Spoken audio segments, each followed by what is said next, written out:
할렐루야. 요한계시록 3장 20절. 요한계시록 3장 20절 함께 말씀을 보겠습니다.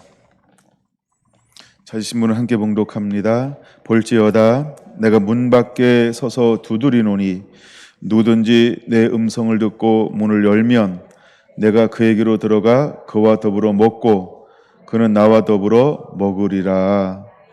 아멘. 이기는 자가 되어야 한다. 41번째입니다. 하나님은 이 시대를 향하여 무엇하고 계실까? 하나님 이 시대의 수많은 심령들을 향하여 무엇을 하고 있을까? 하나님은 교회 안에 있는 하나님의 자녀들에게 무엇을 하실까? 하나님은 종교적인 영을 가진 사람들에게 무엇을 하실까? 하나님은 미혹된 사람들을 향하여 무엇을 하실까? 하나님은 불신자들을 향하여 무엇을 하실까? 저는 3장 20절의 말씀을 읽으면서 그런 생각을 한번 해보았습니다. 특별히 라오디게아 교회를 향하여 말씀하시는 주님은 아멘이시고 참된 증인이시라 이렇게 말씀하고 계십니다. 마지막 때 하나님이 일으킬 사람은 어떤 사람일까? 아멘, 아멘, 아멘이시오 라고 말합니다. 그렇습니다 하나님, 아멘 화답하는 것입니다.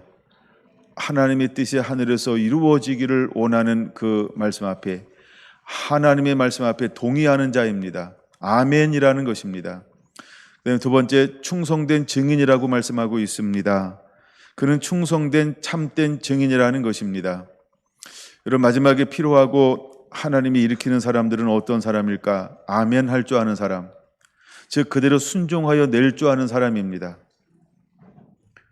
그 다음에 충성된 참된 증인이라 하십니다. 그는 충성된 참된 증인이라는 것입니다. 여러분, 이 시대에 어떤 사람들이 필요로 할까? 우리가 이렇게 일어나야 할 줄로 믿습니다. 근데 3장 20절은 이렇게 말합니다. 볼지어다 라고 말입니다. 내가 문 밖에서 두드린다 라고 말입니다. 그는 먼저 두드리고 계신 분이라는 것입니다.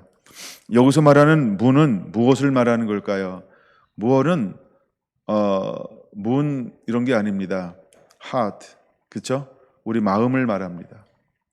윈도우도 아니고요, 문도 아닙니다. 이것은 우리 마음을 말합니다. 볼지어다 내가 문 밖에서 두드리노니 라고 말입니다. 이제 우리는 하나님의 음성을 들어야 합니다. 우리는 하나님의 음성을 듣는 자가 되어야 합니다. 근데 마귀가 하는 일이 뭐냐 하면 길을 가리우는 것입니다. 하나님의 음성을 듣지 못하게 하는 것입니다. 하나님의 음성을 듣는데 굴곡돼서 듣게 합니다. 그래서 그것이 무엇을 요구하는 음성인지를 정확하게 알아듣지 못하게 한다는 것입니다. 그래서 하나님이 하고 싶어하는 일을 가로막고 있습니다. 또 하나, 문 밖에서 두드리는데 그 두드리는 것을 둔감하게 만듭니다. 무디게 만든다는 거예요. 두드리는 것을 못 느끼게 만든다는 거예요. 감각을 없게 만든다는 거예요. 그래서 하나님이 두드리기 전에 먼저 사단이 자꾸 두드립니다. 양치기 소년처럼. 그래서 우리는 속고 또 속고 또 속았습니다. 그래서 스스로 하나님의 두드림에 반응하지 못하도록 우리를 미혹한다는 것입니다. 이것을 우리는 다른 복음이라고 말할 수 있습니다. 이것이 바로 다른 복음인 것입니다. 섞인 것입니다. 하나님께로부터 온 것이 아닌데 그는 먼저 온 자일 수 있습니다. 그는 담치기 한 자일 수 있습니다. 목자는 문으로 들어오는데 그는 다른 곳으로 넘어왔습니다. 그래서 먼저 다른 수많은 실패의 경험을 가져다 주는 것입니다. 근데 주님은 분명히 말합니다. 볼지어다 내가 문 밖에서 두드리노니. 이것은 무엇을 말할까요? 주님이 우리를 두드릴 때 우리가 스스로 열지 아니하면 그분은 열 수 없다는 것입니다. 우리에게 하나님은 자유의지를 주었어요. 우리가 판단하고 결정할 수 있는 자유의지를 주었어요. 내가 자원함으로, 내가 원함으로 내가만 열 수 있는 게 마음 문이라는 것입니다. 내가 열지 아니하면 그 무엇도 열 수 없다라고 하는 것입니다. 하나님도 열 수 없지만 마귀도 열 수 없습니다. 근데 마귀는 미혹합니다. 열 수 있도록 미혹합니다. 하나님도 오셔서 열라고 문을 두드립니다. 근데 우리는 많이 속았습니다. 열어봤는데 속았다는 겁니다. 열어봤는데 실패했다는 겁니다. 열어봤는데 낭망했다는 것입니다. 열어봤는데 절망했다는 것입니다. 열어봤는데 잘못된 음성의 결과로 인하여 수많은 패배의 경험, 쓰라린 경험을 가지고 살아가게 만든다는 것입니다. 그래서 진리이신 그분이, 생명이신 그분이, 빛이신 그분이, 구주이신 그분이, 신랑이신 그분이 와서 문을 두드릴 것입니다. 우리는 그 음성에 둔감해져 있습니다. 이미 낭망해져 있습니다. 그래서 그분의 음성에 관심이 없습니다. 왜요? 상처들이 있기 때문입니다. 그래서 우리는 참 진리이신, 생명이신, 신랑이신 예수님께서 우리에게 오셔서 문을 두드릴 때 우리는 들으려고 하지 않습니다. 에이 또 경험적 실패가 가져다주는 무감각한 감정을 만들어 낼 것입니다. 그래서 라우디게아 교회는 스스로 말하고 있는 것입니다. 나는 부자라 부유하여 부족한 것이 없다라고 말입니다. 그래서 그 두드리는 그 소리에 꼭 응답하지 않아도 됩니다. 그 두드리는 언제 두드릴까? 이제나 두드릴까? 저제나 두드릴까? 깨워 준비하고 있지 않아도 된다는 것입니다. 왜 그럴까요? 사단은 우리에게 이 땅에서 부족함이 없는, 나름대로 만족하며 살 수 있도록 우리의 삶을 만들어 놓았습니다. 그래서 영적인 굶주림, 진리에 대한 굶주림, 생명에 대한 굶주림, 예수님에 대한 굶주림, 킹덤, 하나님의 나라에 대한 굶주림을 갖지 않아도 부족함이 없어요. 목마르지 않아요. 그래서 요한계시록의 마지막 장은 분명히 말하고 있는 것입니다. 원하는 자는 오라, 목마른 자는 오라, 듣는 자는 오라 라고 말입니다. 근데 목마름도 없고 원함도 없습니다.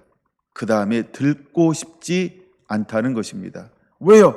이미 나는 부자고 부유하여 부족한 것이 없다라고 스스로 생각하는 것입니다. 근데 그 실제의 삶을 들어가 보세요. 얼마나 이기적인지, 얼마나 야망적인지, 얼마나 육적인지 이루 말할 수 없습니다.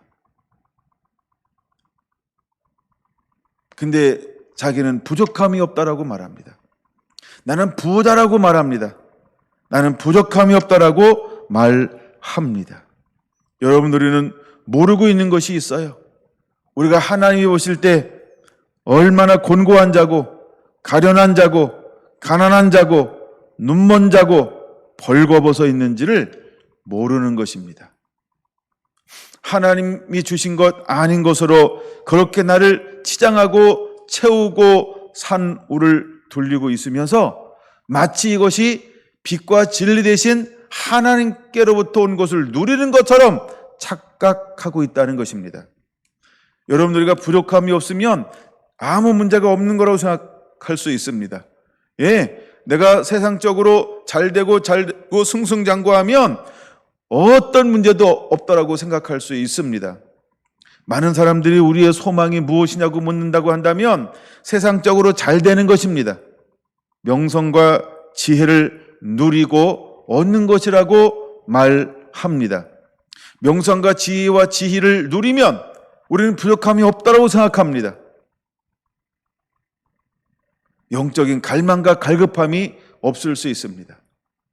왜냐하면 우리의 초점이 하나님 나라가 아니고 실제로 마귀에게 미혹당하여서 육을 쫓고 있음에도 불구하고 육에 부족함이 없으니까 영적 만족도 누리고 있다라고 착각하게 만든다는 것입니다. 이게 죄의 속성인 것입니다. 마귀는 우리를 이렇게 거짓말로 속일 것입니다. 생각을 속입니다. 감각을 속입니다. 우리의 눈을 속입니다. 우리의 가치관을 속입니다.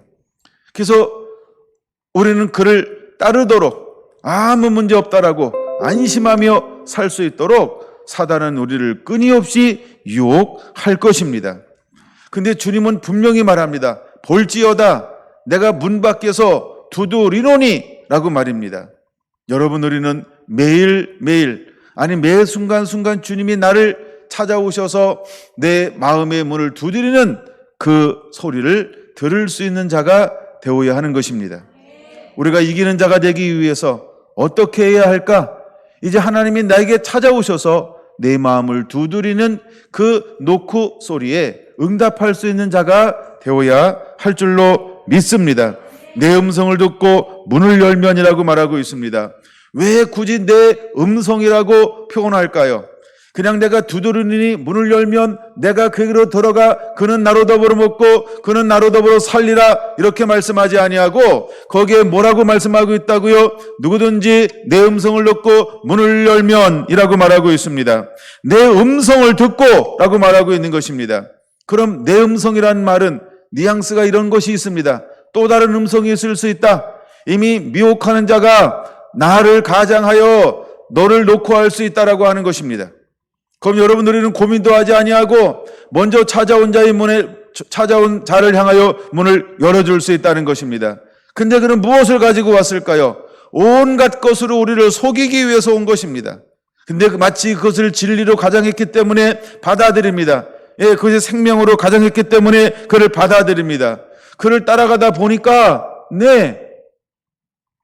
우리는 진짜 이신 예수님의 음성을 듣지 못할 수도 있다는 것입니다. 여러분 잘 봐야 합니다.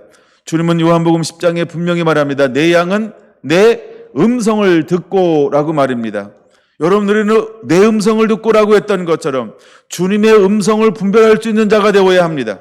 이것이 마귀에게로부터 오는 것인지 이게 예수님의 음성인지 우리는 분별할 수 있는 자가 되어야 할 줄로 믿습니다. 여러분, 예수님의 음성은 사랑을 가지고 옵니다.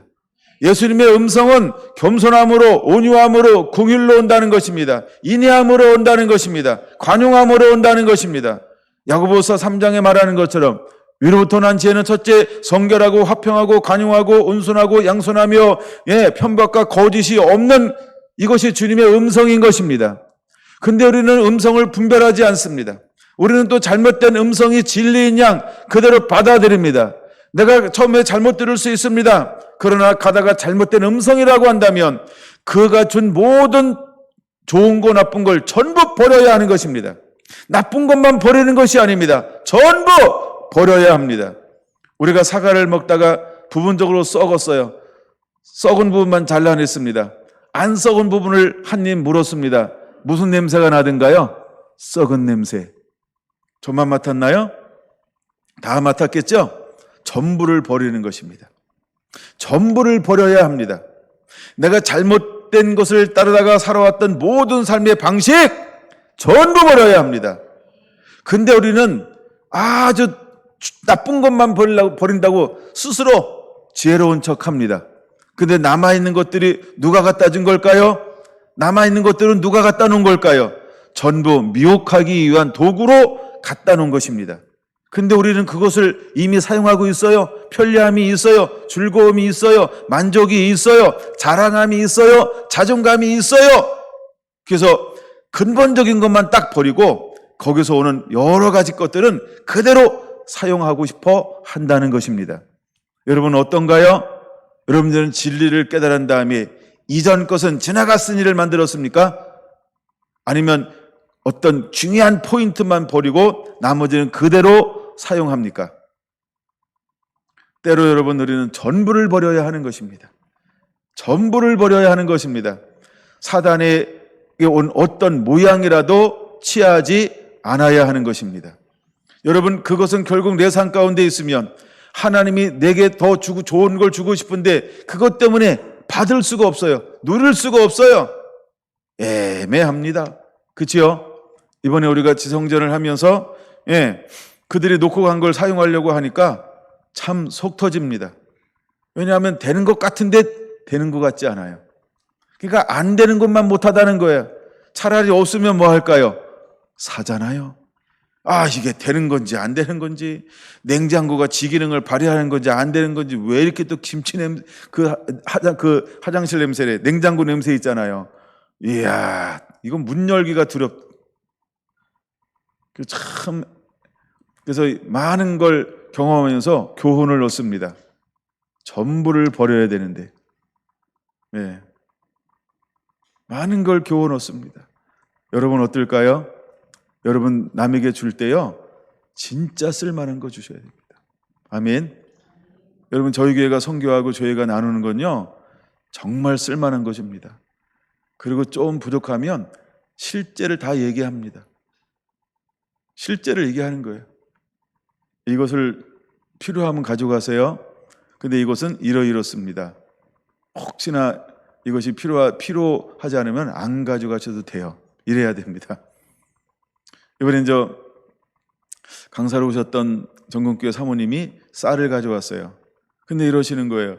목사님 1년 됐어요. 이러는 거예요. 그래서 목사님들 사모님한테 나눠주면서 그대로 말씀드렸어요. 이 쌀은 1년 된 쌀입니다. 약간 냄새가 날 수 있습니다. 예, 그래도 원하시면 가져가세요. 라고 말씀을 드렸어요. 예, 그런데 한 분 빼고 다 가져갔어요. 한 분 빼고. 한 분은 아마 쌀을 이동할 수 없는 형편이었어요. 긴 차 타고 와서 그래요. KTX. 그래서 이거를 이렇게 들고 다니기가 너무 힘들어서. 그래서 그럼 통장 가르쳐주면 내가 넣어드릴까 그랬더니 아니요 그러시더라고요. 예, 하여간 그랬어요. 그래서 그 사정을 다 이야기를 했어요. 저희 교회가 우리가 쓰던 차를 나누어 준 적이 있어요. 근데 우리가 쓰던 차지만 중고로 팔면 한 700-800 정도 받을 수 있었던 차였어요. 줄 때 어떻게 주었을까요? 나름 수리해서 기름 깍 채워서, 그 다음에 차는 받았는데 등록할 수 없는 돈이 없을 수 있잖아요. 그럼 이게 주나 마나요? 줬는데 애물단지야. 그쵸? 등록을 해야 되잖아요. 그래서 등록비도 다 대줬어요. 이게 저희가 하는 선교입니다. 이게 저희가 하는 선교 마인드예요. 이게 우리 마인드라고요. 여러분은 어떤 마인드 가지고 살래요? 마귀스럽게 살래요? 하나님 닮아서 사실래요? 여러분 저희 교회가 하는 선교는 이렇게 선교하는 거예요. 여러분 잘 보세요. 제가 삶을 보잖아요. 제가 하고 싶지 않은 건 여러분에게 잘 안 시킵니다. 제가 하고 싶지 않은데 시킬 때에는 제가 분명히 말합니다. 예, 안 하셔도 된다고. 근데 하실 수 있으면 하시라고. 제가 막 굳이 강제로 꼭 해야 된다고 이렇게 그런 식으로 몰아붙이지는 않습니다. 혹시 오해했다고 한다면 그건 여러분이 스스로에 있는 가치관에 걸린 거예요. 저는 그런 마인드가 없어요. 전 제가 하고 싶지 않은 걸 여러분에게 강제로 억지로 막 의무적으로 이렇게 안겨주는 기질을 가지고 있는 사람은 아닙니다. 여러분 제가 금식하란 말 들어본 적이 있습니까? 왜냐하면 제가 금식을 안 하기 때문에 안 합니다. 철야하라는 말 들어본 적이 있습니까? 제가 철야를 한 번도 해본 적이 없어요. 우리 사랑하는 아내가 늘 기다려서 미안해요 사모님 핑계대서.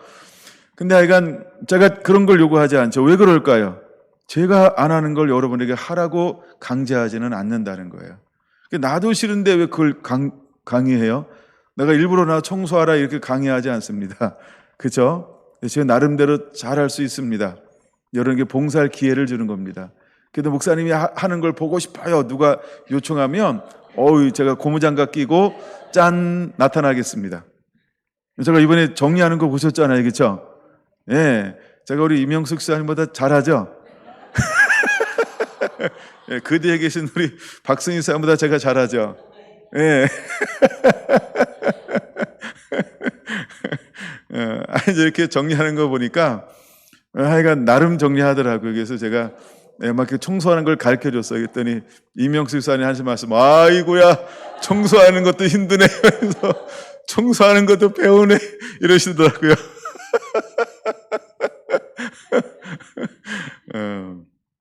해본 사람이 잘합니다. 예. 나간 몇 번 가르치면 그 다음부터는 정말 효율적으로 잘할 수 있어요. 예, 살림도 그렇죠. 예, 그런 거예요. 그래서 하여간 뭐 하는 거, 의자 이쪽 갔다 하는 것도 그렇죠. 그렇게 하니까 더 빠르죠. 늦은 것 같은데 굉장히 빨라요. 그리고 바닥에 발자국 하나도 안 남죠. 예, 봐요. 이거 밀었다가 5분 쉬었다 하세요. 그러면 얼마나 효율적인지 청소한 분만 합니다. 그게 약간 청소하는 법이에요. 어떤 데는 청소했는데 막 발자국 소리가 이거 한 거야 안 한 거야. 청소 안 한 분이 와서 꼭 그렇게 이야기합니다. 청소하는 분은 뭐라고 이야기할까요? 수고했잖아요. 했잖아요. 근데 발자국이 남아있는 거예요. 근데 청소 안 한 분은 따가서 보는 거예요. 발자국이 있는데 청소한 거예요? 했어요. 그럴 수 있죠. 예. 그래서 하여간 뭐 이런 거. 여러분 우리는 그래서 하나님은요 우리에게 할 수 있는 걸 합니다. 내 음성을 듣고 문을 열면이라고 말합니다. 여러분 양은요 하나님의 음성을 아는 거예요. 할렐루야. 그럼 양은 하나님의 음성을 아는데 믿음은 어디서 올까요? 하나님의 말씀을 들음으로, 듣다, 음성이죠. 그러니까 하나님의 온 말씀을 들음으로 믿음이 생기죠. 그러면 믿음의 사람은 누구를 아는 거예요? 하나님을 아는 거예요. 하나님을 아는 거예요. 하나님을 아는 거예요. 여러분, 우리가 하나님의 음성을 들으면 문을 열 줄 알아야 돼요. 이 사람들은 살아있는 자입니다. 이 사람들이 살아있는 자입니다. 이 사람들은 신부로 준비되어지는 겁니다. 이 사람들은 깨어있을 수 있습니다. 왜? 신랑이신 예수님을 알기 때문에. 그 다음에 문을 열면 내가 그에게로 들어가 그와 더불어 먹고 그는 나와 더불어 먹으리라 라고 말하고 있습니다. 먹는다라고 하는 게 뭘까? 하나님의 말씀을 말하는 것입니다. 누가복음 12장으로 넘어가 보려고 합니다. 누가복음 12장입니다. 누가복음 12장 13절 볼까요? 무리 중에 한 사람이 이르되 선생님 내 형을 명하여 유산을 나와 나누게 하소서 하니 이르시되 이 사람아 누가 나를 너희의 재판장이나 물건 나누는 자로 세웠느냐 하시고 그들에게 이르시되 삼가 모든 탐심을 물리치라. 사람의 생명이 그 소유의 넉넉함에 있지 아니하니라 하시고. 아멘. 첫 번째 비유인 것입니다. 어떤 사람이 예수님께 나와서 묻습니다. 예수님, 내 형에게 말씀하셔가지고요 유산을 나에게 나눠주라고 하세요. 이 동생은 억울함이 있는 거겠죠. 아버지가 유산을 나눠줬는데 동생에게도 주라 라고 했는지 안 했는지는 몰라요. 근데 자기 입장에서 볼 때는 유산을 물려받은 거예요. 그리고 유산을 누가 다 독차지한 것처럼 보여요? 형이요. 그러니까 예수님, 저기 내 형이 있어요. 형도 예수님 따라다녀요. 저 형에게 말씀 좀 해주세요. 유산을 나에게도 나눠달라고요. 근데 예수님은 무엇을 본 걸까요? 그 다음 절이요. 동생에게 어떤 마음이 있는 걸 본 거예요? 탐심이요. 사람들은 몰라요. 자기도 몰라요. 근데 자기는 마치 손해본 사람처럼 얘기하잖아요. 그렇죠? 그럼 우리가 중심을 모르고 상황을 모르면 누구 편 들까요? 형을 향하여 뭐라고 생각할까요? 예, 나쁜 놈. 그렇죠? 혼자 재산 차지한 놈. 그렇죠? 불안당으로 볼 거란 말이에요. 왜냐하면 갑자기 동생이 억울하다고 찾아온 거예요. 그래가지고 형 보고 유산을 좀 나에게도 나눠주세요 그러면 아무것도 안 나눠주고 형이 다 차지한 것처럼 생각할지 몰라요. 그렇죠? 근데 예수님은 그 마음을 보셨어요? 그리고 그를 향하여 뭐라고 외치고 있나요? 모든 탐심을 물리치라 이렇게 말하고 있다는 거예요. 그 생명이 소유의 넉넉함에 있지 아니하느니라 라고 말하고 있어요. 그러면 형은 옳은 걸까요? 실제로 유산을 독차지했을까요? 그렇죠? 그는 옳은 겁니다. 그럼 둘째는 정말 재산을 아무것도 안 나눠받았을까요? 나눠받았을까요? 나눠받았습니다. 이 동생 승깔로는 성질로는 만약에 진짜 형이 다 차지했다. 아버지가 죽었는데 이건 동생 건데 형이 다 차지했다. 그러면 요 정도로 할까요? 재판관에 가서 고소할까요? 그렇죠? 동생 성깔로는요. 재판정에 갈 놈입니다. 그렇죠? 딱 분위기가 그런 분위기예요. 예수님께 나와가지고 억울함을 호소하면서 달라고 하는 건 뭐냐 하면 합법적으로 다 받긴 받았는데 형은 장자라고 몇 배? 2배. 2배? 3배? 네, 하여간 집사님은 하여간 더 받으셔도 돼요. 근데 동생은 동생 자기 양껏 받은 거예요. 근데 형이 장자니까 더 받은 거예요. 이거에 대해서 동생은 뭐라고 생각하는 거예요? 억울하다라고 생각하는 거예요.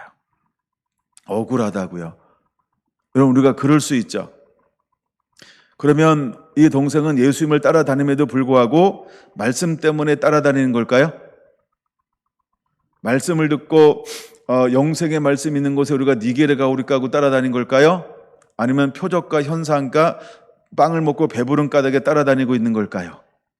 동기가 다르죠. 우리가 그럴 수 있다는 거예요. 똑같이 신앙생활하고 교회 안에 있는데 어떤 사람은 생명의 말씀 때문에 예수님의 음성을 듣고 따라다니는 사람이 있어요. 근데 어떤 사람은 뭐 때문에 따라다니는 거예요? 그렇죠. 탐심을 채워주잖아요. 예수님에 가니까 뭐가 일어나요? 표적과 기적과 이적이 일어나요. 예수님에 가니까 뭐가 해결돼요? 먹고 마시는 문제가 해결되잖아요. 얼마나 좋은지 몰라요. 그래서 예수님을 그것 때문에 따라다니는 거예요. 그래서 언젠가 한번 예수님 곁에 딱 서서 자기 의견을 제시할 수 있는 찬스가 왔어요. 그는 그 찬스를 놓치지 않았어요. 왜? 욕심이 있으니까요. 그래서 예수님께 묻는 거예요. 예수님, 형 보고 아버지의 유산을 내게도 나눠달라고 좀 해주세요 라고 청구했어요. 근데 예수님은 그 마음의 생각을 아신 거예요. 너의 탐심 때문에 하는 것이다. 이미 내게 받은 거 다 받았다. 형은 형이 누릴 것을 마땅히 누리는 것이다. 이제는 스토리텔링이에요. 동생 것을 받아서 어떻게 사용했을까요? 허랑방탕 소비하고 잃어버렸어요. 형은 어떻게 쓰고 사용했을까요? 잘 불리고 불려서 더 부유하게 되었어요. 그러니까 동생이 형을 볼 때 어떤 마음이 들까요? 자기는 억울하다는 거예요. 자기는 손해봤다는 거예요. 자기는 미쳤다는 거예요. 내가 먼저 태어났다라고 한다면 내가 찾아라 이렇지. 내가 물려받은 게 적어서 그렇지. 나도 형만큼 물려받았으면 저렇게 살 수 있을 텐데 라고 생각하고 있는 거예요. 이 말이 옳은 거예요? 그런 거예요? 그러죠. 근데 누구는 모르는 거예요. 본인만 몰라요. 내가 어떻게 살았는지, 내가 어떻게 관리했는지. 그래서 이것을 부당하다고 늘 뭘 가지고 사는 거예요? 나는 억울합니다. 나는 손해봤습니다 라고 생각하며 사는 거예요. 늘 이 동생은요 가인의 마음을 품고 살아요. 형은요 아벨의 마음을 품고 살아요. 동생은 가인의 마음을 품고 살아요. 여러분은 어떤가요? 여러분은 하나님의 음성을 듣는 자인가요? 여러분은 누구의 마음을 품고 사시나요? 아벨의 마음입니까? 가인의 마음입니까? 근데 예수님은 그 중심을 깨뜨려 보신 거예요. 둘러선 사람들을 향하여 얘기하는 것처럼 보이죠?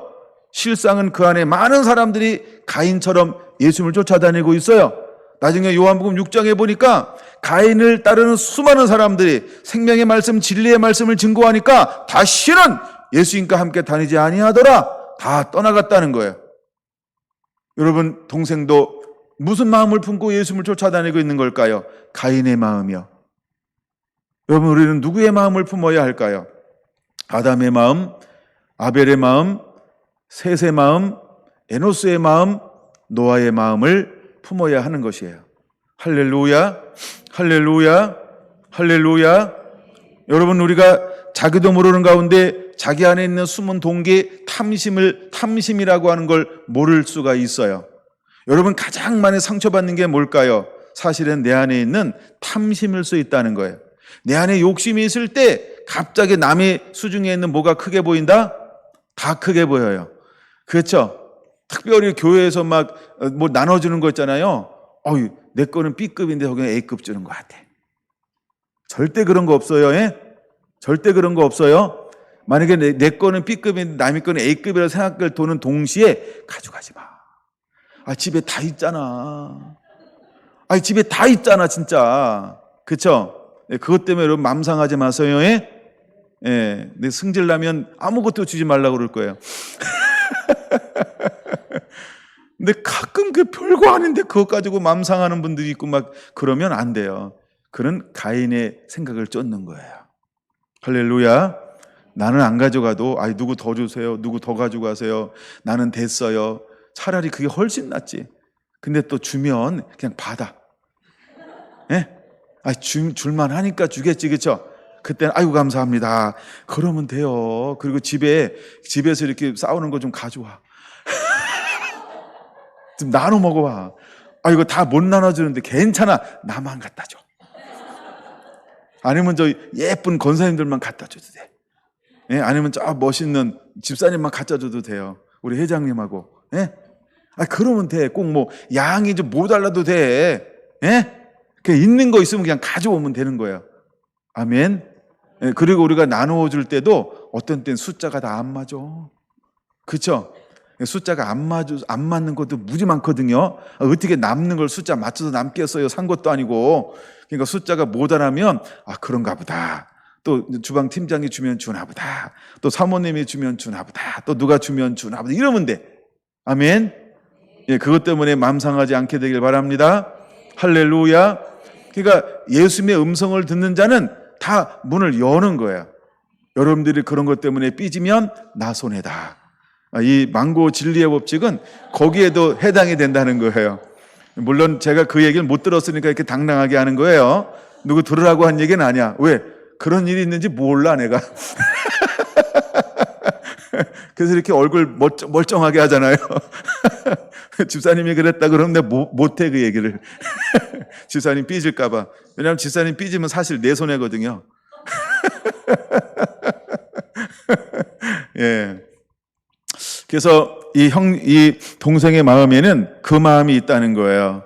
그래서 우리가 생명이 소유의 넉넉함에 있지 않다는 거예요.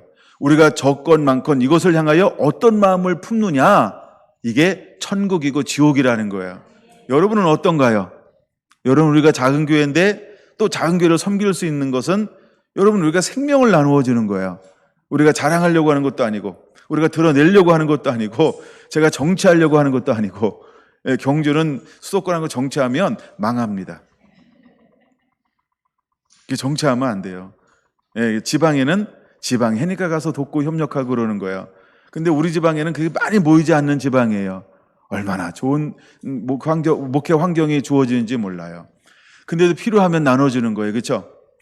어느 교회는 계속해서 자기가 텃밭에서 이렇게 농사 짓는데 그걸 때마다 계속해서 보내오시는 분이 있어요. 그럼 너무 잘 받아요. 전 너무 감사하더라고요. 싱싱하잖아요. 그렇죠? 좀 거시기에도 얼마나 감사해요. 그렇죠? 먹을 만한 거 먹고 버릴 거 버리면 되잖아요. 안 오는 것보다 훨씬 낫지. 이게 너무 감사한 거예요. 그래서 꼭 받으면 우리 교회에서 또 이렇게 선교와 구제를 나눠줘요. 왜냐하면 그 교회는 또 그게 필요해서 또 그걸 받으면 그 이웃을 향해서 같이 섬기더라고요. 그래서 서로 그런 오고 가는 간증 속에 싹 트는 선교의 사랑, 이런 게 있어요. 그래서 어제도 목사님 만나서 잠깐 그 얘기 했는데 어떤 데는 주면 싫어한다는 거예요. 그래서 묻고 준다는 거예요. 그러니까 우리는 묻지 말고 따지지 말고 주세요 그랬어요. 묻지도 말고 따지지 말고 주세요 그랬어요. 왜냐하면 우리는 뭘 줘도 감사해. 또 맛있잖아요. 그렇죠? 이번에도 주신 거였는데 김치 만들어 먹었죠? 얼마나 맛있는지 난 그게 그 김치인 줄 알고 먹어요. 아직 안 만들었어요? 만들었어요? 그거 봐요. 빨리 표시를 해줘야 되나 헷갈렸네.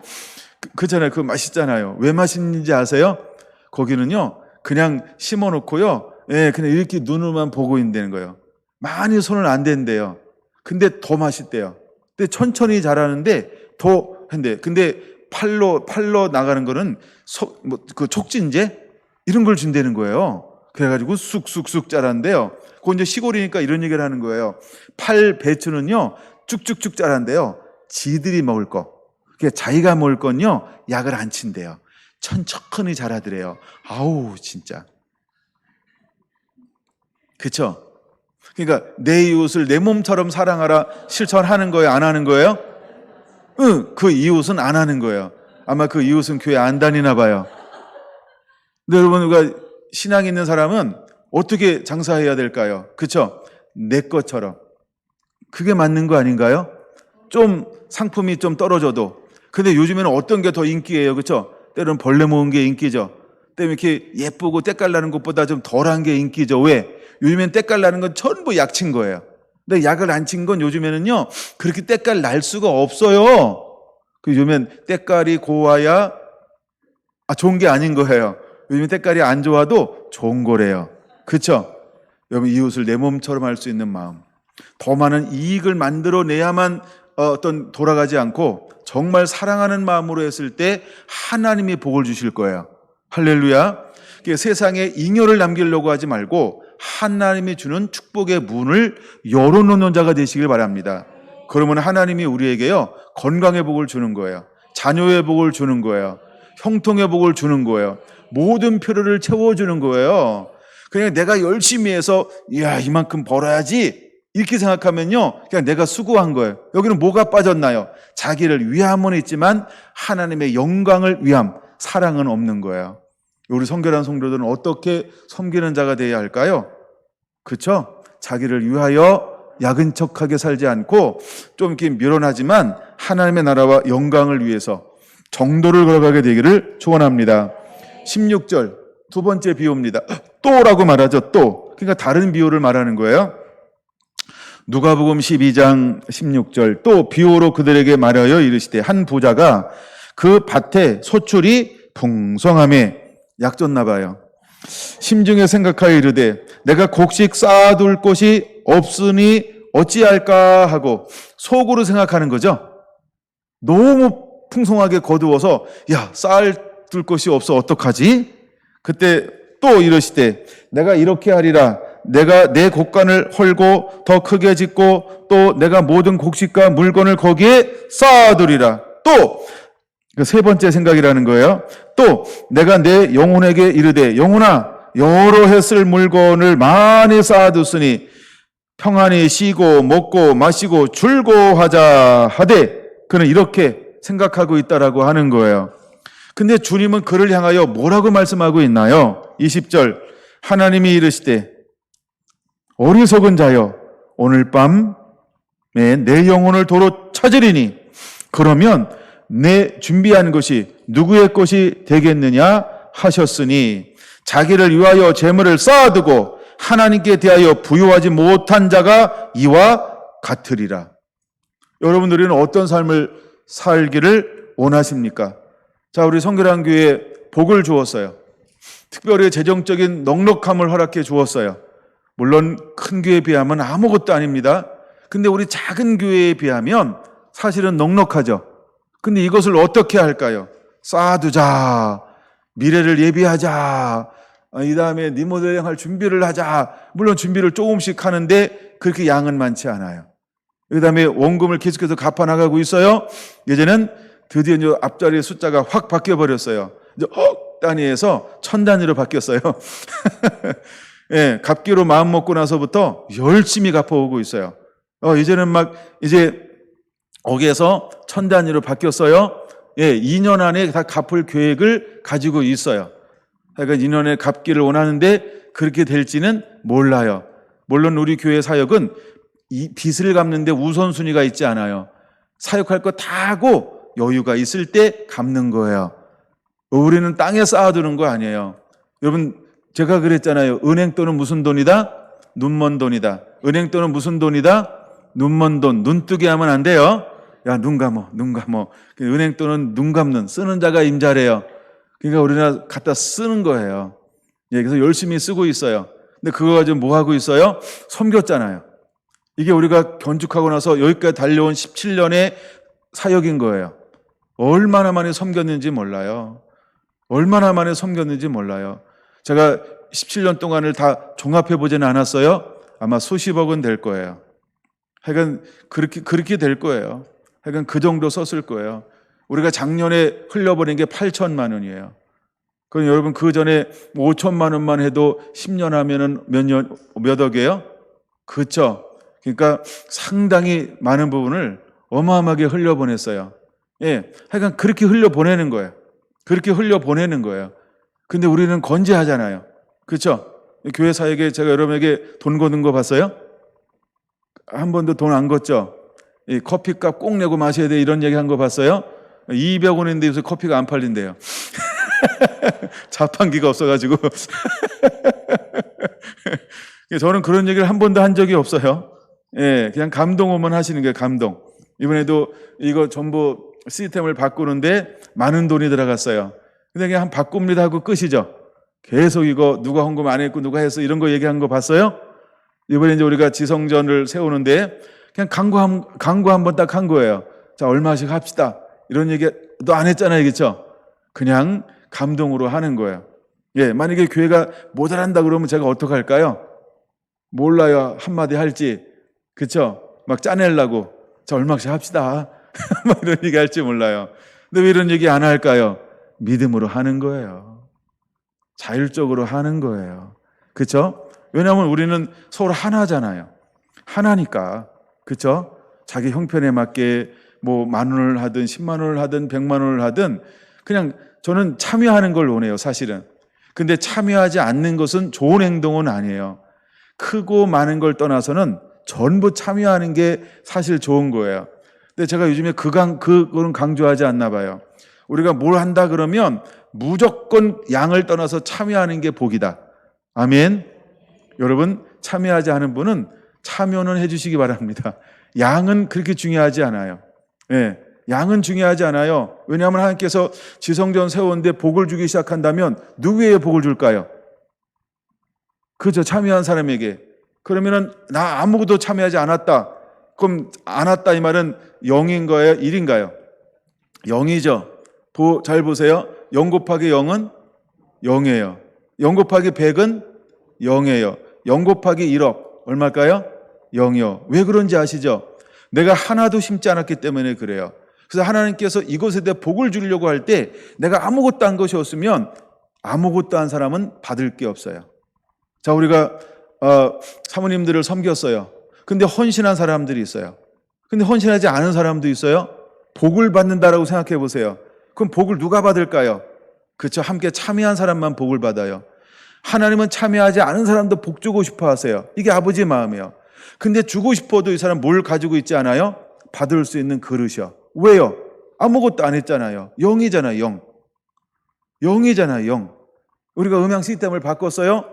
참여한 사람에게 복을 주고 싶어 하실 거예요. 근데 아무것도 안 한 사람에게 주고 싶어도 받을 수가 없어요. 왜요? 0이잖아요. 의미가 뭔지 아시죠?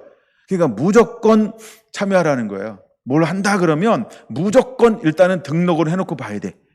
아멘. 그냥 10,000원이라도 해야지.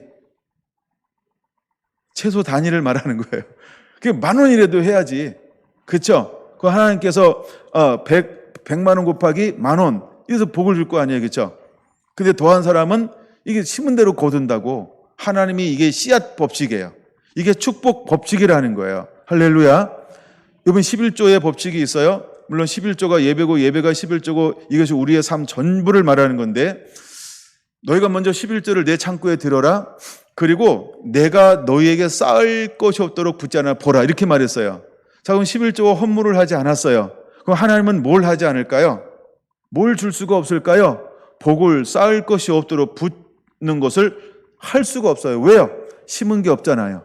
근거가 없는 거예요. 근거가 없으니까 줄 수가 없는 거예요. 여러분, 우리가 무엇인가를 하기 위해서는 모두가 참여해야 돼요. 사실은 이 정신이 성결한 교회의 정신인 것입니다. 그냥 성결한 교회가 하나님 이렇게 은혜 주고 있으니까 나는 하고 난 안 하고 나 왜 감동이 없어? 난 이번에 안 해. 다음에 해야지. 물론 상관이 없어요. 근데 나는 안타까운 게 뭐냐 하면 복 줄 거란 말이에요. 그렇죠? 제가 힘있게 기도할 거 아니에요. 저는 이런 거 열심히 기도해야 돼요. 왜? 어쨌든 저는 전부 다 책임져야 되거든요. 그러니까 책임져야 될 하는 지성전 세우는 것도 이게 대단한 거고 음향 바꾸는 것도 대단한 거고 사모님을 섬기는 것도 대단한 거고 그럼 저는 뭐 하고 있을까요? 주여 힘을 주시옵소서 그리고 복을 주시옵소서 무지막지하게 기도할 거거든요. 근데 성도들이 복을 누려야 돼요. 누가 받을 수 있을까요? 참여한 사람이요. 이제 이것이 정신인 걸 이해하셨습니까? 그러면 여러분 눈 감고 있지 마시고 감동 올 때만 하는 것이 아니고 감동 올 땐 감동대로 참여해야 되지만 감동이 없어도 무조건 바른 잠궈. 무조건 바른 잠그세요. 할렐루야. 그래서 제가 어느 분한테 1,000번째 시작하고 감사한금 시작하고 씨앗 헌금 하라 그랬어요. 1,000원씩. 1,000원씩 하고 있는 분들이 여러 분 계세요. 그러면 이미 뭘 하고 있는 거예요? 하고 있는 거예요. 그렇죠? 그 안에 복을 주기 시작할 거예요. 그럼 뭘 근거로 줄까요? 심었으니까 심은 것 곱하기로 막 주기 시작할 거예요. 근데 나는 아무것도 안 했다. 그럼 하나님이 주실 거예요. 근데 그는 받을 게 있을까요? 없을까요? 없습니다. 그냥 구경만 하시면 됩니다. 나는 성결한 성도들이 구경꾼 되기를 원하지 않습니다. 아멘. 모두가 다 그 은혜와 복을 누리기를 원합니다. 여러분, 제가 다른 교회처럼 회비처럼 누구는 얼마, 누구는 얼마, 누구는 얼마 이렇게 할까요? 자, 장로님 얼마, 권사님 얼마, 집사님은 얼마, 간사님 얼마, 셀장님 얼마, 여전대 회장님 얼마, 이런 걸로 막 이렇게 할까요? 저는 그렇게 목회하지 않습니다. 그렇죠? 제가 그래 본 적 있나요? 한 번도 없죠? 근데 저는 이 얘기를 하는 이유는 뭐냐 하면 여러분, 복 받는 거에 제외되지 말라는 거예요. 저는 이미 28년 쭉 여러분들을 지켜보잖아요. 누가 복을 받을까요? 어떤 사람은 이 땅에서 없는 건데 이 땅에서 있는 것처럼 보일 수 있어요. 땅에 쌓아놓는 거예요. 부러워할 필요 아무것도 없어요. 성경에는 두 가지 개념이 있어요. 땅에 쌓아놓는 자와 하늘에 쌓아놓는 자, 두 가지를 말씀하고 있기 때문에 그래요. 하여간 그 뒤에 또 나오기 때문에 난 여러분들이 천국에 쌓아놓는 자가 되기 원합니다. 아멘. 스스로 야근 척하지 마세요. 주님이 생각을 다 하시잖아요. 이 부자 청년의 소출이 많았어요. 근데 자기 생각에 이렇게 말하죠. 17절. 심중에 생각하여 이르되 야, 내가 곡식 쌓아둘 곳이 없으니 어찌할까? 뭘 어떻게 창고를 짓든가 나눠주든가 해야죠. 그럼 땅에 쌓아놓는 곳이 아니라 하나님 어디다 쌓아놓으라 그랬어요? 하늘에 쌓아놓는 게 어떻게 하늘에 쌓아놓는 걸까요? 구제하고 선교하는 거예요. 이웃을 잘되고 이웃에게 나눠주는 거예요. 할렐루야, 할렐루야. 그게 쌓아놓는 거예요. 여러분, 제가 정금교회 사모님을 강사를 모셨어요. 빈손으로 오지 않았어요. 쌀을 7가마를 가져왔어요. 그 다음에 기념품을 일부러 주문해서 가져왔어요. 예, 그리고 사모님들한테 봉투 하나씩 돌리더라고요. 와우. 놀랍지 않나요? 너무 감사했어요. 그냥 와서 간증만 해도 너무 좋은데 팍 바리바리 싸가지고 왔어요. 누가 하라고 그래서 하나요? 그는 이미 뭘 지금 경험하고 체험하고 있는 거예요? 하늘에 쌓아놓는 법을 실천했더니 하나님이 기하급수적으로 보여주더라. 그는 이걸 이미 경험하고 있는 거예요. 그러니까 이 재미가 있는 거예요. 여러분, 그가 우리를 만나기 전에 어떤 삶을 살았다 그랬어요? 마이너스 1억. 매월 전기를 못 내가지고 어디서 전화가 와요. 국가에서 전화가 온대요. 나라에서. 관리해 주려고. 표현을 그렇게 하더라고요. 예, 그런 삶을 살았어요. 근데 주는 삶을 살기 시작을 했어요. 1년, 2년, 3년이 지났어요. 그 다음부터 복이 임하기 시작하는데 지금은요, 어마어마하게 화요. 제가 한번 말씀드렸잖아요. 작년 결산이 1억 4천이라고.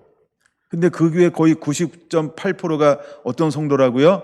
죄송합니다. 노숙자예요. 그냥 여러분처럼 같이 그 사회생활하고 이런 가정을 가진 사람 한 가정밖에 없어요. 근데 하나님이 그 교회 결산이 어떻게 줬다고요? 그럼 누가 하는 걸까요? 그러니까 목사님 사모님이요, 좋아하는 거야. 기쁨으로 해. 즐거움으로 해. 사랑함으로 해요. 뭘요? 나눠주는 걸요. 심는 걸요. 근데 심을 때 어떻게 심을까요? 믿음으로요. 믿음으로 심어서 뭘 기대할까요? 기적을요. 그는 가르쳐준 말씀 그대로를 너무나 행복하게 실천하고 있는 거예요. 그때는 삶에 놀라운 간증들이 계속해서 일어나고 있는 거예요. 여러분, 그의 간증 하나밖에 안 한 거예요. 너무나 많은 부분에 변화들이 일어나고 있어요. 여러분 어떨까요? 이제 우리가 어떤 마음으로 해야 되는지를 말씀을 통해서 보는 거예요. 볼지어다 내가 문 밖에서 두드리노니 누구든지 내 음성을 듣고 문을 열면 내가 그에게로 들어가 먹고 그는 나로 더불어 먹으리라. 우리가 땅에서 나는 걸 먹을래요? 하나님이 위해서 주는 걸 먹으며 사실래요? 여러분과 먹는 것이 달라야 할 줄로 믿습니다. 근데 여기 한 사람이 한 부자라고 말했어요. 근데 너무 소출이 많아놨어요. 그랬더니 쌓아둘 것이 없다는 게 첫 번째 생각이에요. 이게 부자들의 약점이에요. 부자들은 자꾸 땅에 쌓아놓으려고 그래요. 근데 우리처럼 작은 교회는요, 자꾸 나누어 주려고 그래요. 여러분, 성결한 교회가 이렇게 복을 받는 이유는 다른 거 없어요. 그렇죠? 쌓아두려고 하지 않기 때문에 그런 거예요. 이것이 우리 성결한 성도 모두에게 DNA가 흘러가게 되기를 원합니다. 할렐루야. 21절 자기를 위하여 재물을 쌓아두고 하나님에 대하여 부유하지 못한 자가 이와 같으리라. 이는 자기를 위하여는 부유합니다. 근데 하나님에 대하여는 가장 가난한 자예요. 아무것도 없다는 거예요. 22절 봅니다. 또 제자들에게 이르시되, 세 번째 비유죠. 그러므로 내가 너희에게 이르노니 너희 목숨을 위하여 무엇을 먹을까, 몸을 위하여 무엇을 마실까 염려하지 말라. 목숨이 음식보다 중하고 몸이 의복보다 중하니라. 까마귀를 생각하라. 심지도 아니하고 거두지도 아니하며 골방도 없고 창고도 없으되 하나님이 기르시나니 너희는 새보다 얼마나 귀하냐. 그 하나님이 우리를 어떻게 하시겠다는 거예요? 그쵸? 책임져 주시겠다는 거예요. 25절 또 너희 중에 누가 염려함으로 그 길을 한 자나 더할 수 있느냐? 그런즉 가장 작은 일도 하지 못하면서 어찌 다른 일들을 염려하느냐? 백합화를 생각해보라. 실도 만들지 않고 짜지도 아니하느니라. 그러나 내가 너희에게 말하노니 솔로몬의 모든 영광으로도 입은 것이 이 꽃 하나만큼 훌륭하지 못하였느니라. 그렇죠? 그럼 누가 입혀줘야 가장 아름답게 된다는 거예요. 하나님이 입혀주는 게 가장 아름다운 것입니다. 할렐루야. 내가 나를 치장하려고 사치하려고 하는 것이 아니고 내가 하나님을 섬겼더니 마치 다른 사람들이 볼 때 내가 사치하는 것처럼 보일 수 있다. 근데 그 사치하는 것처럼 보이는 것을 누가 입혀주는 것이다? 하나님이 입혀주는 거예요. 할렐루야. 하나님이 입혀주면요 때깔이 고운 거예요. 건강의 복이 있어요. 형통의 복이 있어요. 만족의 복이 있어요. 평안의 복이 있어요. 즐거움의 복이 있다니까요. 그러니까 마음이 넉넉해진다니까요. 그러니까 상처를 덜 받아 많은 걸 더 품을 수 있어. 얼마나 더 많은 하나님의 나라를 생산해낼 수 있을까요? 난 우리 성결한 성도들이 그런 사람들이 되기를 예수님의 이름으로 축원을 드립니다. 28절 오늘따가 내일 아궁이에 던지는 들풀도 하나님이 이렇게 입히시거든. 하물며 너희를 까보냐 믿음이 작은 자들아. 결국 이것은 무엇의 문제라고 말하고 있습니까? 믿음이요. 그러므로 문 밖에서 두드리는 예수님의 음성을 듣고 그 음성을 내가 받아들임으로 믿음 있는 자가 되고 믿음 없는 자가 되지 않아야 할 줄로 믿습니다. 29절 무엇을 먹을까 무엇을 마실까 하여 구하지 말며 근심하지도 말라. 이 모든 것이 세상 사람들이 구하는 것이라 너희 아버지께서는 이런 것이 너에게 있어야 할 것을 아시느니라. 그러니까 무엇을 먹을까 마실까 입을까 이건 아예 구하지 말라는 거야. 왜? 하나님이 공급해 주겠다는 거예요. 그렇죠? 하나님 내게 무엇이 있어야 아신다는 거예요. 할렐루야. 여러분 믿음으로 사시길 바랍니다. 그리고 말씀을 실천하시기를 바랍니다. 우리가 31절로 살아야 합니다. 31절 같이 읽습니다. 시작. 다만 너희는 그의 나라를 구하라. 그리하면 이런 것들이 너희에게 더 하시리라. 할렐루야. 이제 우리는 나라를 이루는 자가 되어야 합니다. 여러분 요한계시록에 무엇을 이루는 자를 보여주고 있을까요? 킹덤. 하나님의 나라를 보여주는 것입니다. 마저 읽을까요? 32절 적은 무리여 무서워 말라. 내가 아버지께서 그 나라를 너희에게 주시기를 기뻐하느니라. 너희 소유를 팔아 구제하여 낡아지지 아니하는 배냥을 만들라. 곧 하늘에 둔 바 다함이 없는 보물이니 거기는 도둑도 가까이 하는 일이 없고 좀도 먹는 일이 없느니라. 너희 보물이 있는 곳에는 너희 마음도 있으리라. 그리고 가장 중요한 게 뭘까요? 마음이라는 거예요. 내 마음이 어딨냐는 거예요. 여러분 우리가 우리 마음을 어디다 두어야 할까요? 나는 부자라 부유하여 부족한 것이 없다. 그들은 무엇을 보고 이렇게 이야기했을까요? 땅에 쌓아놓은 거예요. 근데 주님은 우리에게 뭘 소유하라고 말하고 있을까요? 연단된 금을 사서 부유하게 하라. 흰옷을 사서 입어 벌거벗은 수치를 보이지 않게 하라. 안약을 사서 눈에 발라 보게 하라. 열심을 내라 회개하라. 내가 사랑하는 자를 책망하는 것 같이 너희를 책망하노니 볼지어다 내가 문 밖에서 두드리노니 누구든지 내 음성을 듣고 문을 열면 그는 나로 더불어 먹고 나는 그로 더불어 먹으리라. 이제 여러분 우리는 우리의 소유를 팔아 구제하여서 낡아지지 아니하는 배낭을 만드는 자가 되어야 할 줄로 믿습니다. 제가 많은 묵상을 한번 해봤어요. 왜 낡아지지 않는 배낭이라고 말하고 있을까? 배낭, 매는 백이요, 더블백. 왜 백이라고 말하고 있을까요? 백은 언제 매는 걸까요?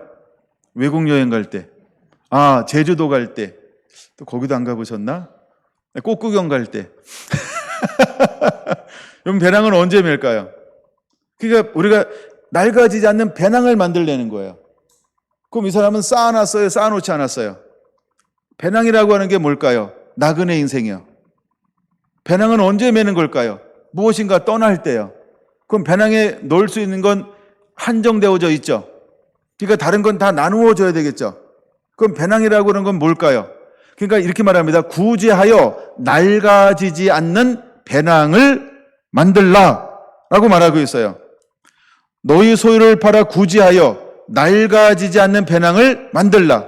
그건 우리의 인생을 뭐라고 말합니까? 우리의 인생은 안개와 같죠. 근데 여기 적절한 비유는 뭐냐? 우리의 인생은 나그네. 그렇죠?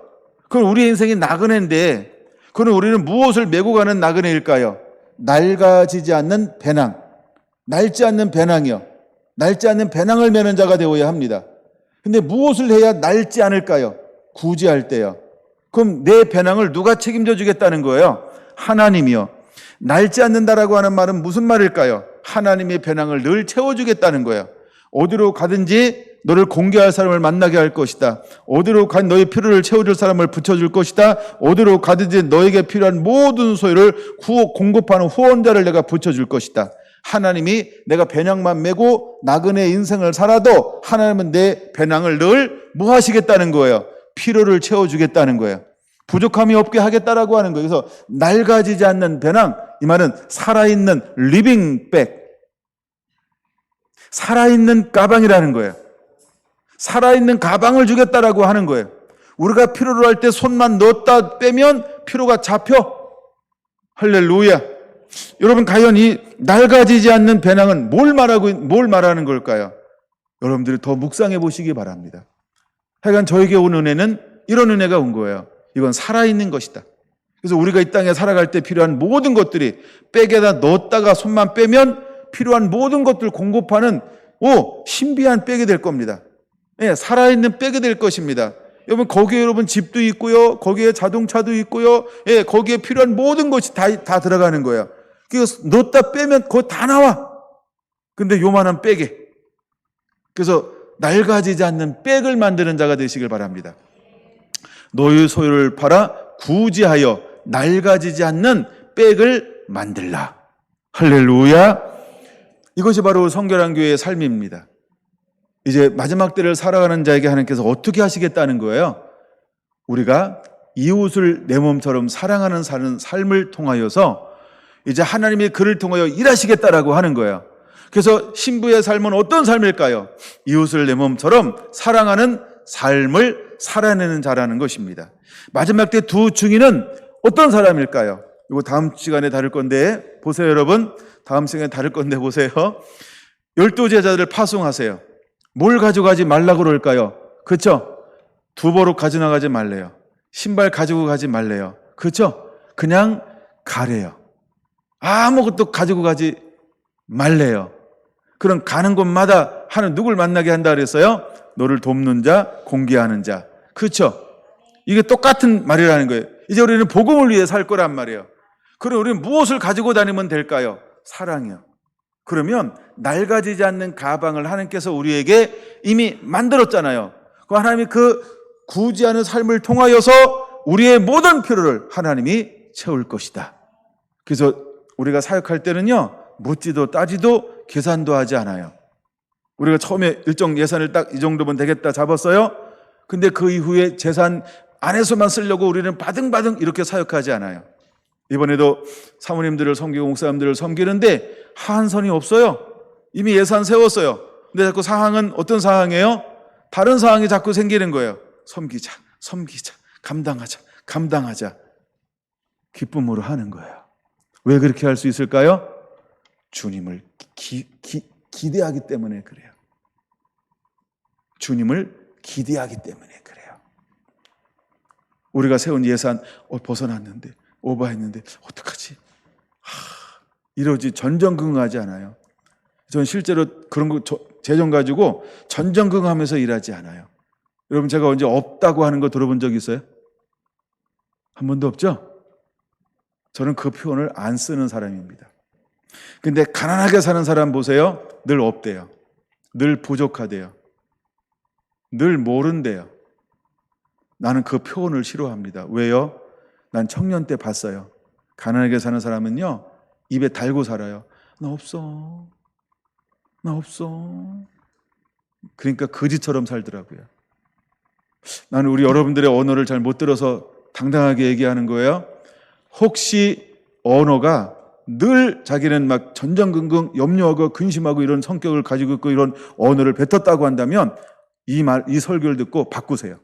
혹시 있다면. 몰라요, 누가 그런지. 혹시 바꾸세요. 여러분, 저는 그런 사람이 옆에 있었어요. 내가 그 삶을 쭉 지켜봤어요. 늘 어려워. 지금은요, 어려워요. 저는요, 똑같이 어려운 거 맞아요. 근데 나는 어렵다는 표현을 안 써요. 힘들다는 표현을 안 써요. 그냥 감사하는 거예요. 그냥 감사하는 거예요. 없으면 없는 대로, 있으면 있는 대로. 그러면서 어떤 삶을 살아요? 나눠주는 삶이요. 구제하는 삶이요. 그리고 저는 입술로 축복을 가로막지 않았어요. 나는 없다는 표현을 쓰지 않았어요. 왜? 나는 가난하다는 표현을 쓰지 않았어요. 그리고 저는 늘 풍성하게 했어요. 우리 사모님이 가끔 브레이크 잡아요. 너무 있는 것처럼 행동하지 말라고. 뭐 그런 건 있어요. 물론 제가 실제로 그렇게 살아요. 없는데 있는 것처럼. 근데 그게 교만이거나 뭐 이런 의미는 하나도 없어요. 이왕 할 거 그냥 하자는 거예요. 부족하면 빚을 내서라도 하자는 거예요, 내가. 내 빚 내는데 여러분들이 뭐, 그쵸? 구제는, 그쵸? 빚을 내서 하는 거예요. 구제는 때로는, 성교는. 그러니까 그런 건 있어요. 근데 나를 위해서는 잘 안 씁니다. 여러분, 제가 교회를 위해서 우리 교회를 위해서 잘 투자하지 않잖아요. 내가 다른 교회 선교하는 것처럼 우리 교회를 꾸민다 그러면, 아우, 멋있어요. 예, 그쵸? 저 카메라는 수없이 바꿀 수도 있을 것 같아요. 물론 저 카메라가 싼 거는 아닙니다. 저것도 200만 원짜리예요. 근데 우리의 크기나 이 거리에 비해서 조그맣게 보이는 것 뿐이에요. 제가 내게 쓰는 거는 좀 굉장히 아끼고 생각을 많이 하는 편이에요. 근데 남에게 쓰는 거는 그렇게 계산하지 않습니다. 저는 이미 하나의 말씀을 붙잡혔어요. 누가복음 6장 38절이요. 두 번째 단어, 너희의 헤아리는 그 헤아림대로 너희도 도로 헤아림을 받을 것이니. 그럼 여러분이 어떻게 헤아리실래요? 풍성하고 넉넉하게. 구제는 어떻게 하는 거라고요? 인색함이나 억지로 하지 말지니 하나님은 줄겨내는 자를 사랑하시느니라. 그럼 우리가 어떤 정신을 가지고 살아야 돼요? 말씀을 붙잡으세요. 그리고 말씀을 실천하세요. 그래서 우리가 넉넉하게 헤아리고요, 복을 기대하세요. 할렐루야. 행사가 다 끝났어요. 어느 목사님이 저희 교회를 기도하러 왔어요. 기도하러 왔는데 이분 이야기를 쭉 저희 교단 목사님이세요. 근데 전 처음 봤어요. 그분도 저를 처음 봤을 거예요. 서로 유명하지 않고 서로 돌아다니지 않으니까. 근데 이분의 특징이 있어요. 매일매일 전도하는 삶을 사는 거예요. 양복을 입고 왔어요. 뭐 하러 왔는데? 놀러 왔는데. 그러니까 그런 분이 우리 교단에 몇 분 있어요. 근데 이분도 그렇게 살더라고요. 그래서 제가 우리 교단 목사님인가 주소록을 찾아봤어요. 있더라고요. 교회를 주소 찍으니까 다 바로 앞에 검색할 수 있잖아요. 그렇죠? 그래서 막 다 봤어요. 실제로 계시더라고요. 이런 얘기 저런 얘기 하는데 이 목사님은요, 오로지 전도예요. 매일매일 전도해요. 매일매일 전도하는 삶을 살아요. 제 방에 가보세요. 저기 방송실 제 방에 가서 건빵 꺼내서 흔들어 보세요. 네, 건빵을 가져왔어요. 이쪽에 있어요. 건빵을 가져오고요. 해와 낮엔 뭐 있잖아요. 대구에 나온 거 최용덕 그 간사님이 발견하는 거 해달별인가 뭐 그거 그 전도지를 가져왔어요. 네. 건빵을 저기 건빵 보세요. 한번 보이는 사람. 회장님 건빵 던지면 받으세요. 건빵 던집니다. 건빵 던지세요. 보여줘야 돼. 던지세요. 오케이. 그쵸? 예, 그냥 다 봤죠, 이제. 그래서 저분이 주문제에서 이거 끓이는 거예요. 전도주가 나오는 거예요. 그러니까 실제로 이분은 어떤 인생을 살아요? 전도하는 삶이요. 근데 이게 사회성은 좀 약한 것 같아요. 근데 약간 위기를 걸어가는 거죠. 근데 나름대로 믿음으로 하는 거예요. 경주에 와서 제일 먼저 한 게 뭐냐고 얘기하냐면 시청을 갔대요. 왜요? 기도해야 된다는 거예요. 경주 시청을 놓고 시청을 붙잡고 있는 이런 거.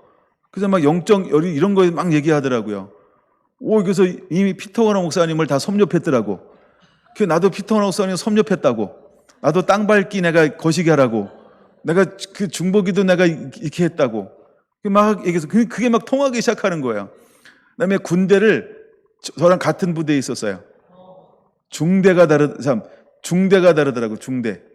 이야, 이런 분을 만났어요. 물론 나이는 한 살보다 적어요. 제가 하나 많더라고요. 근데 그래서 제가 그분한테 전도를 열심히 한다 그래가지고 그분에게 여비를 좀 드렸어요. 20만 원. 근데 이게 너무 감동이 됐어요. 야, 이런 보물 같은 분을 만났나. 너무 귀하잖아요. 너무 귀하지 않아요? 예. 네. 저렇게 또 목회하는 분도 있구나. 그 자체가 좋았어요. 몰라요. 그 삶을 어떻게 사는지. 근데 어쨌든 교제하는데 실제 이걸 가지고 다닌다? 이건 아무나 하는 거 아니에요. 저는 건빵 안 가지고 다니거든요. 저는 전도지 안 가지고 다니거든요. 근데 이분은 건빵을 가지고 다니잖아요. 이 건빵 보세요. 찌그러졌나 깨졌나 상했나. 온전한 게 별로 없어요. 이 말은 무슨 말인지 아시죠? 많이 주문제 있었다는 얘기예요. 가방 속에 있었다는 얘기예요. 예. 이분은 형식적인 삶을 사는 게 아니고요. 전도를. 그래서 그분에게는 놀란 게 있어요. 그 유구읍이에요. 유구읍. 예. 근데 거기에 교회가 10개래요. 집이 몇 개인지를 다 알아요. 인구가 몇 명인지를 다 알아요. 그리고요. 그 충청남도, 충청북도 일대를요. 감동 주면 한 동네 가가지고 하루 종일 전도하고 또 전도하고 또 전도하고 이렇게 사시는 분이에요. 난 거기에 감동을 입었어요. 여러분, 이런 사람들은 천국에서 큰 자가 될 거예요. 그냥 그게 너무 감동이 되었어요. 여러분, 소유를 팔아 구제하며. 근데 또 하나, 내가 이제 드렸잖아요. 그분이 그거 어디다 쓴다고 저한테 얘기했을까요? 전도요. 그러지 말고 어머님 모시고 오고 저기 사모님 같이 오고 둘째 딸 같이 왔으니까 어머니한테 쓰라고. 전도에다 쓰겠다고. 그러지 말고 어머니한테 쓰시라고. 전도에다 안 통하는 거예요. 야, 참 고집 대단하다. 근데 그 고집이 어디서부터 오는 걸까요? 전도요. 그냥 그렇게 자기 식대로 사는 거야, 그는. 근데 난 어쨌든 그 모습이 너무 좋아 보였어요. 왜? 그렇게 안 사는 목사님들이 너무나 많잖아. 근데 이분은 어쨌든 관계성은 좀 떨어질지 몰라요. 남들이 안 가는 길을 걸어가니까. 근데 하나님을 향한 마음, 영혼을 향한 마음은요, 그렇죠? 자기는 믿음으로 한다는 거야. 반드시 하나님께서 때를 따라 열매 결실을 맺게 할 거라고. 도청을 갔다 왔대요. 대구시청 들렸다가 도청 갔다가 그리고 부산 갔대요. 그리고 혼났대요. 그러니까 가족은 안 좋아해. 뭐 여행을 그렇게 해. 그러니까 가족은 안 좋아하는 거예요. 근데 목사님은 평생 그렇게 살아왔어요. 누군 좋아할까요? 하나님은요. 어쨌든 외골수적인 면이 있고 보수적인 면이 있는 것처럼 보이지만 진솔한 면은 있는 거예요. 하나님 앞에 진솔한 면. 그게 참 좋아 보였어요. 예, 그래서 저는 주는 거에 대해서 아깝다고 생각하지 않았어요. 그래서 사실은 더 줬어요. 한 10만 원쯤 드릴까 하다가 좀 배로 줬어요. 너무 좋은 일을 하기 때문에. 여러분, 낡아지지 않는 주머니를 만드는 것, 좋은 데 심어야 되는 건 맞고요. 이제 우리가 주님의 음성을 들으면 내 마음의 문을 여는 거예요. 그리고 그분의 말씀으로 먹고라고 하는 게 뭘까요? 말씀으로 사는 걸 말하는 거예요. 우리 성결한 성도들이 이런 삶을 살아내게 되기를 예수님의 이름으로 축원합니다.